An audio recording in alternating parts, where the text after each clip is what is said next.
Hello and welcome back to Jarvis Johnson Gold, the premium channel that is free. It is free, but if you're watching this, you're premium. And there are too many podcasts. We all know this. I have a podcast. Get it out of here. Delete it. Trash bin, except for all of them. Mention, have microphones, yada, yada. You've been on the internet as well. They won't stop multiplying. And so a guy with a podcast is going to talk about two other guys with a podcast today because I found a really good one. It's the best podcast I've ever seen. And I'm lying. It's called Not So PG Podcast. The Not So PG Podcast, which by the way is not PG. So don't tell your parents about this one because they get a little nasty. Some of the topics discussed in today's episode will be sexual in nature. I know if maybe that makes you uncomfortable, or maybe you're too young. Go away.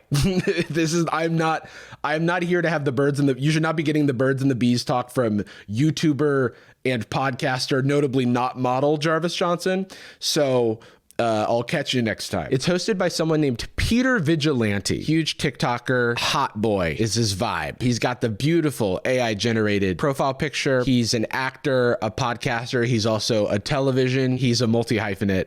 Not a lot of people are doing it like Peter, and that's why he's on the run. I don't actually know what his regular content is like, but So apparently if you cover your left eye and look up, it turns off the part of your brain that creates anxiety. Okay. He's also a scientist and a psychologist and a mental health expert and a TV. So no one's really doing it like Peter. Okay. No anxiety. Wow. I suddenly am healed. This is awesome. I'm going to call my insurance and cancel. And they say to add a little bit of breathing. It just relax here.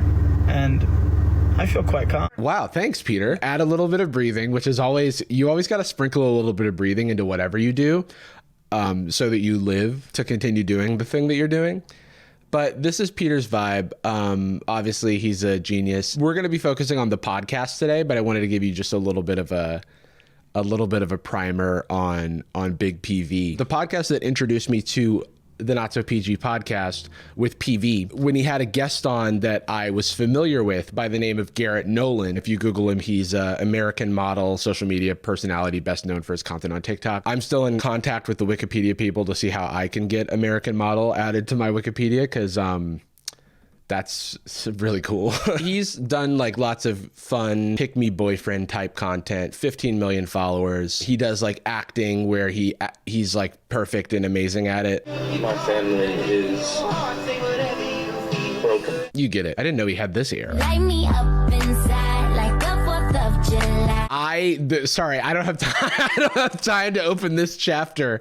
I don't know what I just walked into. I just know him from guys raised by their mom, guys raised by their dad. But like, go off, Peter. You contain multitudes. They had a clip go viral from the podcast that they did together, and that's where we're going to start things today. Would you not sleep with a girl just because she's on her period? Like, would you be like, I'd be excited about the situation, actually.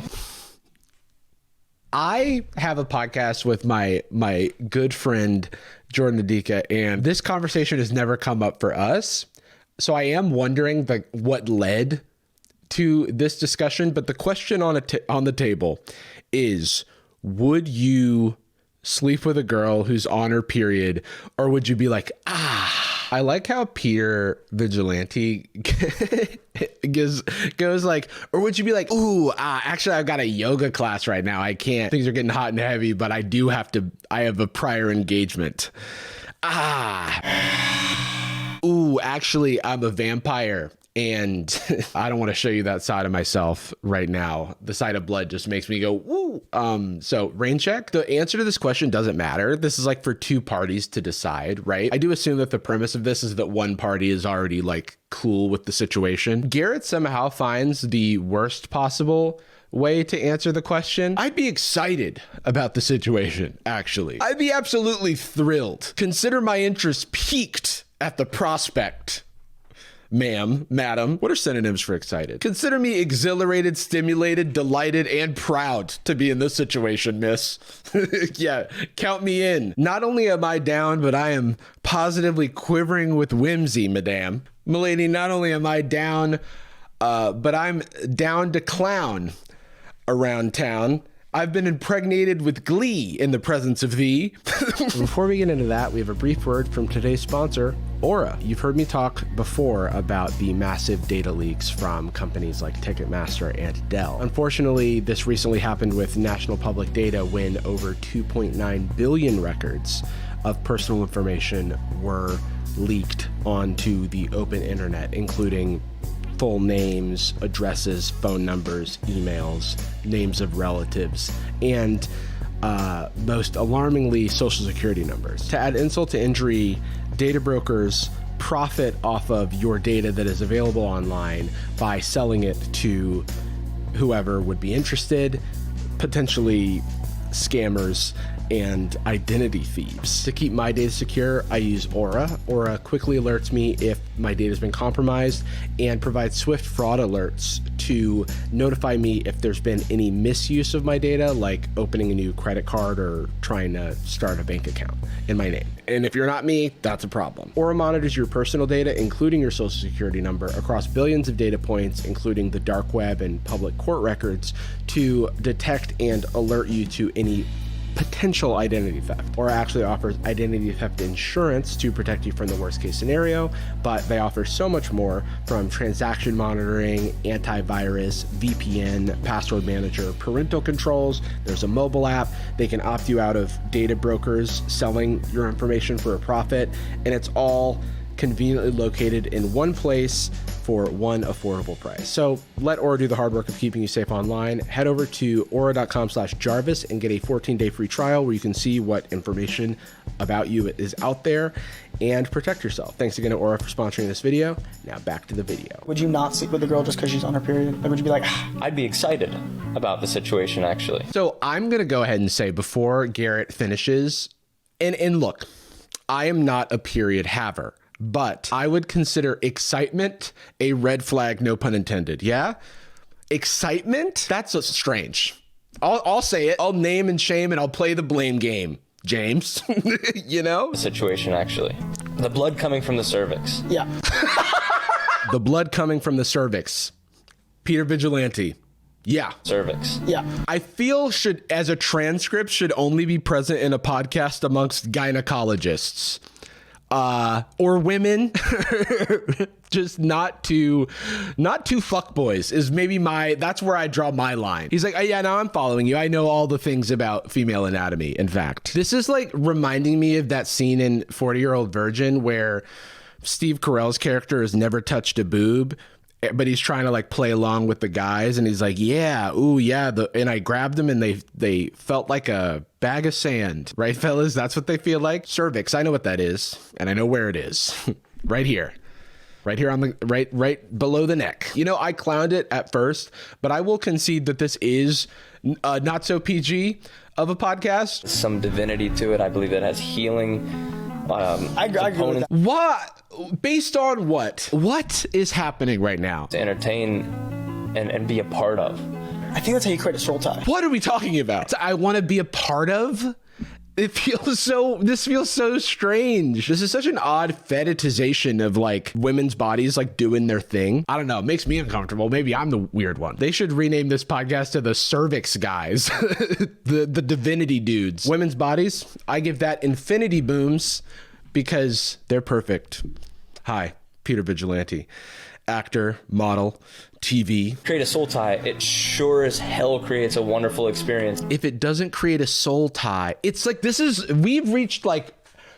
like max level pick me, right? This is like Elon Musk couldn't pay someone to boost his account to fight the level boss this is of pick me boyfriend. Ladies, all the parts of you are beautiful to me, especially when you're on your period. That's when I get excited. I want to create a soul tie with you. The soul tie and bond shit, they sound like warlocks, or at the very least vampires. I can't get my sword a little bloody. I'm not a bit. What? Peter Vigilante heard me call him a warlock, and he said, no, I'm a warrior class, baby. I got to get my sword a little bloody. It's got to go to war. I don't even want to say that out loud. That's disgusting. What do you mean, brother? No wonder he's wanted. Get my sword a little bloody. I'm not a good knight. If I can't get my sword a little bloody, I'm not a good... Oh my God, dude. This is...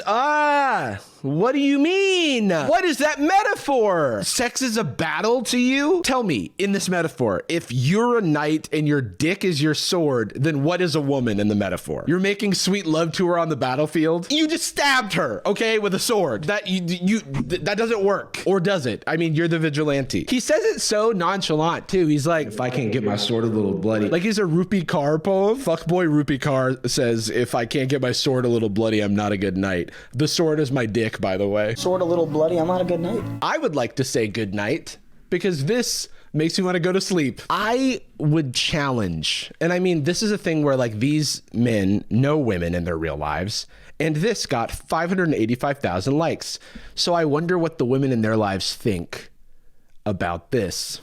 It is a wild thing to discuss in public, even if you believe that. I say keep it to yourself. As someone who practices, I strongly believe it creates a soul tie. Practice is what? The way of the blade? I'll just say it. The only soul tie I believe in is a swamp, a forest, and an island. That's for my magic heads out there. This probably gets cut from the video, but so it's awesome, right? The podcast is awesome. As someone with a podcast who posts clips on TikTok that you want to get traction, I've definitely had the passing thought, oh, we should say something really outlandish so that you can take the clip out of context. But at what cost is really the thing. I just can't get over that. So, but I also can't look away. I mean, after all, he is a TV, so I must keep watching. I'm at the stage in my life where if someone cheated on me and I knew about it and they didn't know that I knew, I would just act like it's another day, and when they're at work, I would move everything out of the house and just leave and never speak to them ever again. That's one way to deal with conflict. I'm not a therapist. I'm not an expert in any regard, not like these gentlemen, but I do feel like for your own closure, it could be nice to have a conversation. I could be wrong here, but to me, it sounds like if something bad happened to me, I would bottle it up forever and avoid it and never address it again. That's just the kind of adult I am. What happened to not being afraid to get your sword bloody, right? Except for in this metaphor,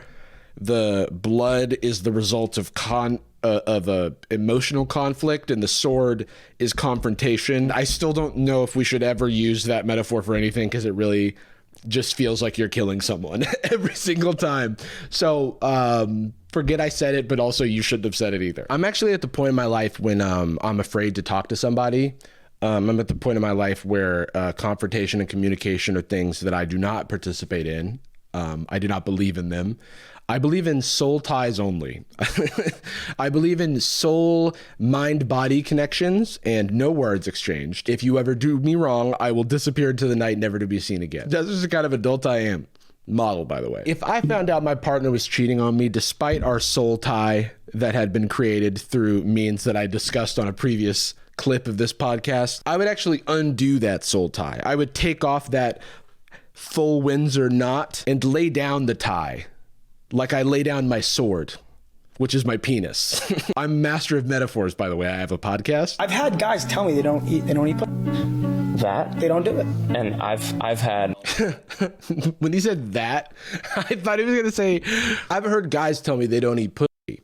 That is the most disgusting, deplorable thing I've ever heard. If I have the opportunity to eat pussy, that is a soul tie and a soul bond.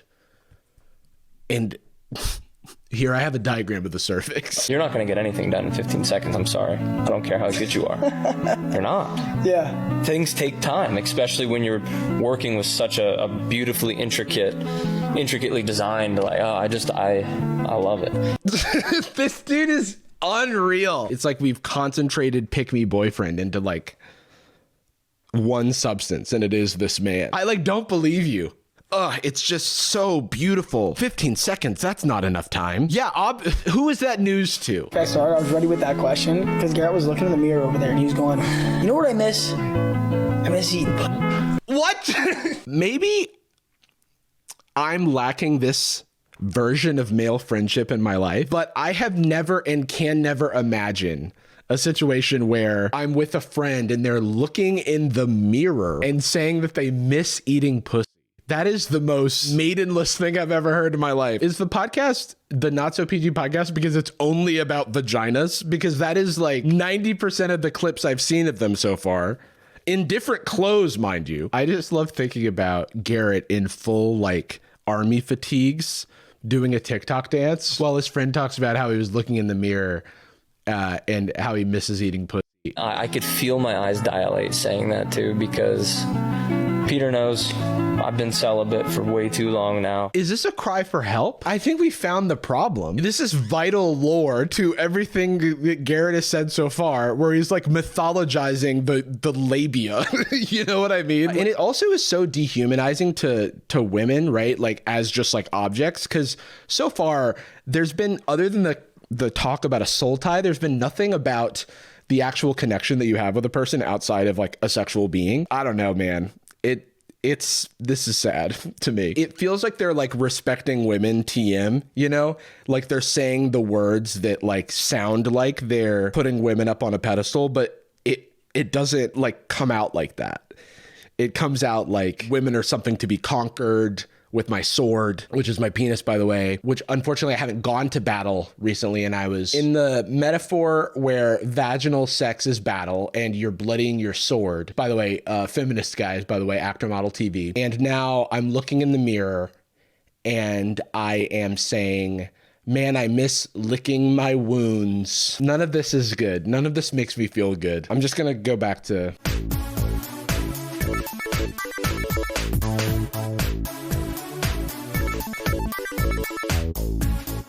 Sorry, I just had to do that to feed my soul tie. And I was like, save it for the podcast. I do. So that's why I got so into it. Like I could feel my eyes dilate saying that. I could feel my eyes dilate. I'm starting to think that this dude isn't acting in these videos where he's like extremely down bad, emotional pick-me boyfriend, because I feel like he is embodying this right now. He is like stun locked right now thinking about the pussy. Not like a human that he has a connection with. This is him in outer space thinking about going down on someone. He's so horny, it's affecting his mental well-being. He's thinking about like a disembodied cervix right now. I'm doing good. But I looked in the mirror over there for a second and I was not doing good. Because when I see myself not attached to a vagina, it reminds me of what I miss. What is that? I just don't get this. Is this relatable? 1 billion girls just fell in love with you instantly? Okay, I don't. Okay, well then I just am, I'm missing something. A man who can walk in celibacy and stand proudly in it is a man walking on a whole different level. Is this just saying like a proud incel is our king, is our hero? Bless this man. I volunteer as tribute. I'm out of touch. I'll admit when I'm wrong. This is why these guys are the not so PG pod. This is why I don't discuss vaginas on my podcast. You can feel an IUD. It's just the string that's kind of hanging down a little bit low, but it hurts. It feels like a hard metal you're hitting. It's not very comfortable. It's a nice little surprise at the end. Is this all they talk about? The sexperts over here? I think it's funny that Vigilante will say something just like very cold that's related to sex or body parts. And then Garrett somehow makes it poetry. Oh yeah, you can feel an IUD. Yeah, I can really feel it with my sword. And then Garrett is like, I call it my little friend. I think it's a blessing. It's a blessing to feel an IUD. I was looking in the mirror the other day thinking about how long it's been since I've felt an IUD. I'm sorry. In some relationships, it's a thing where like the girl doesn't come all the time. Yeah, that's pretty sad. Yeah, it's pretty sad. I'm concerned about how many of these clips are about penetrative sex. I just have to say it. Is that the only thing they talk about? Dude, these guys have sex, dude. They so much that it's like they're only, that dude's celibate and he can't even stop talking about sex. They won't stop. Some relationships, not like any that I've been in, but like the girl like doesn't come. Yeah, that's sad. Not my fault. I would cry about it, probably. It's my job. I would cry about it. Dude, it's like scientifically engineered pick-me content. I would cry if I couldn't please my partner. It's my job as a man, as a warrior even. These clips are so short, they just don't get to anything. So I'm so curious what the long form version of the podcast is like. Like, is it just them like serving up topics so that they can be TikTok shorts? Because I'm going to find out. Oh, okay, so we're just doing women be different. Women think emotionally. Okay, buddy. He's talking to his friend who was just looking in the mirror thinking about how he hadn't eaten pussy in a long time. And you're telling me that he's not the emotional one. It's women who be thinking emotionally. You know, why do you keep bringing this up? Why do you keep bringing the past up? She's trying to get over this emotion that you've wronged her. They need you to attack that emotion with reassurance. You need to attack. Dude, okay, there's this thing in these like boy circles, emotions are too soft. So you have to use words like attack. You actually have to attack the sadness with a sword. My penis, by the way. He's like, see what I did there? Look at that face turn. What is this? He's like, am I right, ladies? He really think he ate, dude. He thinks he's like, this is the equivalent of those memes where it's like a dude in a suit with like a Rolex watch and like a fancy car and an inspirational quote, except for it's him doing stretches. And it's not the most stereotypically masculine look, if I'm being honest, but it's certainly a toxic masculine, like, quotation. No way. Is he wearing a Rick and Morty hoodie? This guy's awesome. You just don't have the sick, twisted sense of humor that you would need to like understand this. Think your partner's sweat smells good? It means your DNA are opposites? Where is he getting this stuff? I want to know what it's like to just say this shit with perfect confidence. So it means that you guys would have a genetically very good child. Every time a man makes fun of like horoscopes or something, or, you know, like Mercury's in Gatorade, you send them this.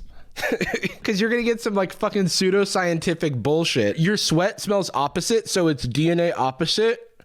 So it means you'll have a good child. We'll have a good child. It's like he's trying to like butter you up. Wow, I actually like the smell of your sweat, so that means we should have babies.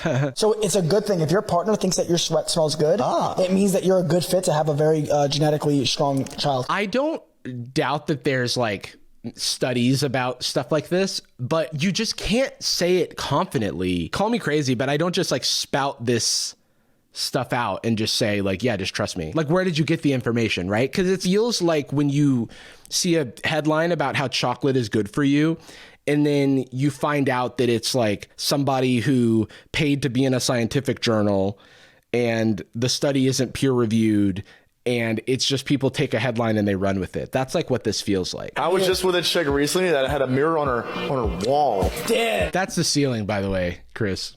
The wall that's up top is actually called the ceiling. It's the top wall.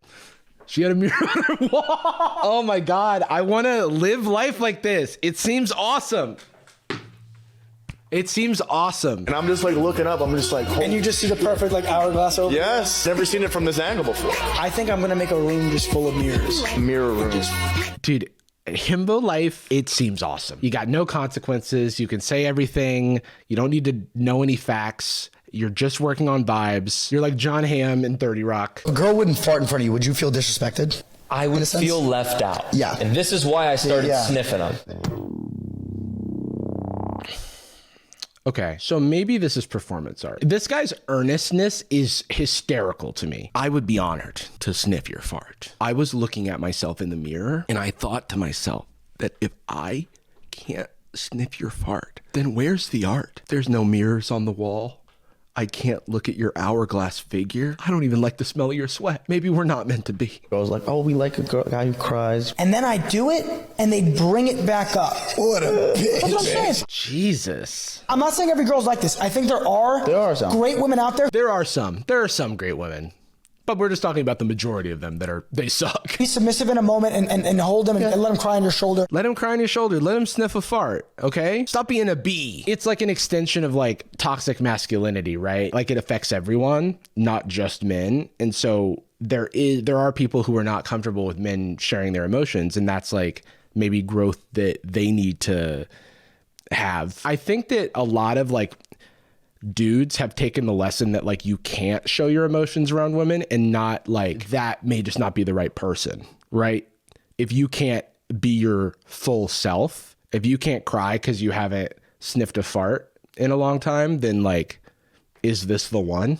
You know? Also, being submissive and being vulnerable are not synonyms, but go off, King. This is the full grift, right? Like they probably know that women are not a monolith and that women are not objects. I hope for the audience to rile people up, myself included, they take that archetype and run with it. But it doesn't mean that it's valid. Sometimes when people are like, it's troll, or it's like they're doing it on purpose, means that you should ignore it or that it's okay. or if it's a joke, but it's harmful regardless. And that is like just true. And I don't think not talking about it fixes the problem, because they accumulate an audience that is confirming their beliefs by consuming this content. Okay, so I want to go to their full episodes because I'm so curious. How does a natural conversation occur between them? Wait, the title of this is Women Deserve More. This is the episode with the clips that we've seen this whole video. Men could be assholes. And not to be those guys that are like, oh, all men are. But listen, a lot of us are. A lot of us have messed up. Even I've messed up. I'm sure you've messed up. Even the Not So PG podcast boys have messed up. Bro, the chapter markers, post-birth trauma. Why are these people discussing this? It can be beneficial for men to hear other men talking about their feelings, right? And that's like why I have my podcast. If they mean well, which I'm willing to give the benefit of the doubt that they mean well, they're falling into a lot of like traps of like misogyny, right? Like men are this monolith, women are this monolith, right? There's no space for the spectrum that, you know, gender falls on. There's no spectrum for just emotional range. It's like the thing, if a man is being emotional, then he's acting like a girl. Like that type of stuff, it feels like they're taking that as fact almost. Like I'm just taking this from like Women Think Differently, which is literally the title of the chapter marker, which I think is problematic, right? It's maybe the first step towards empathy, but I do feel like if they're going to engage in these conversations, they should maybe have more men on that challenge some of these presuppositions, or talk to a woman, you know, or talk to someone who's non-binary, challenge these truths that they seem to be like running with. And then I had my own experience, mushrooms, to be blunt, and I just cried. Like I remember crying about the situation. The next day, I woke up, I'm driving to the gym about like an hour later after waking up, and I'm like, oh, this is what normal people feel like. I was like, oh, this is what not having anxiety. In this podcast, just watching the long form version of it, there's a lot of like almost realizations that come about. Because I was so used to my whole life waking up, feeling this instant depression and thinking like I had to wake up and worry about something. But the fact that I woke up and I was just still, I thought there was something wrong with me. And when I realized that, I was like, oh, because I used to always downplay it, like, stop being a bitch. Like, as you'd say to yourself as a guy, like, why are you depressed? Like, no, you're not. Yeah. But when I finally felt just not having it, I was like, oh no, there was something wrong with me. I had a serious problem with my mental health. Peter talks about being a bout of depression that he had, and then after like a psychedelic experience, he felt like normal for the first time and realized that something had been wrong for him before. And the internal language that he'd been telling himself was like, stop being a bitch, which I think that there are nuggets where it's like, okay, this is helpful, right? It acknowledges that mental health is real. It acknowledges that it impacts people in different invisible ways. Blanket advice like, you know, rise and grind type mindset doesn't apply to everyone. And that type of stuff, if brought to like a very empathetic conclusion, I think can be helpful, especially for the type of people that are going to consume this podcast. But so often it just like keeps parroting these very dangerous, toxic, masculine verbiage and ideas and concepts of man and woman that I'm like, oh, so close. So it seems like the possibility to have these like meaningful conversations is there. So I would really just encourage them to talk to more people that are like, have a different perspective, gender identity, and just a different background than they do, to challenge some of these like things that they're taking for granted. Cause I feel, maybe I'm giving too much credit, but I feel like there's the possibility for like something there. Cause a lot of times when I do these videos, it's like criticize the action, not the person.